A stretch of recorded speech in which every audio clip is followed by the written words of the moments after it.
కిన్నెర్లు ఈ పేరు ఎప్పుడైనా విన్నారా? అయితే ఈ వీడియోను పూర్తిగా చూసేయండి. ఏ వ్యక్తి అయితే స్త్రీ మరియు పురుషుల సమ్మేళనాన్ని ఒకే శరీరంలో కలిగి ఉంటారో వారు హిందూ ధర్మంలో అర్ధనారీశ్వరులుగా, అందరికీ తెలిసేలా చెప్పాలంటే హిజ్రాలుగా పిలువబడుతున్నారు. వీళ్ళనే కిన్నెర్లు అంటారు. వీళ్ళ గురించి వైదిక కాలం నుంచి కూడా పరిచయంలో ఉంది. మహాకుంభ అనే సాంప్రదాయం మొదలవడానికి కారణమైన క్షీరసాగర మదనం సమయంలో శ్రీ మహావిష్ణువు స్వయంగా మోహిని అవతారాన్ని ధరించి పురుషుని నుంచి స్త్రీగా మారాడు. ఇక ఈ కిన్నెర్ల దీవెనలు లేదా శాపాలు చాలా శక్తివంతమైనవిగా పరిగణించబడ్డాయి. నిజానికి వీళ్ల ఉనికి ప్రతి శుభకార్యాలకు శుభాలను చేకూరుస్తుంది.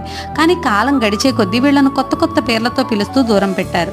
అలా సమాజానికి దూరంగా ఉన్న వీళ్లను 2015 నుంచి కిన్నెర అఖాడా చేరదీసి వీళ్లను కిన్నెర్లుగా పిలిచి సనాతన ధర్మ పాఠాలను బోధిస్తుంది.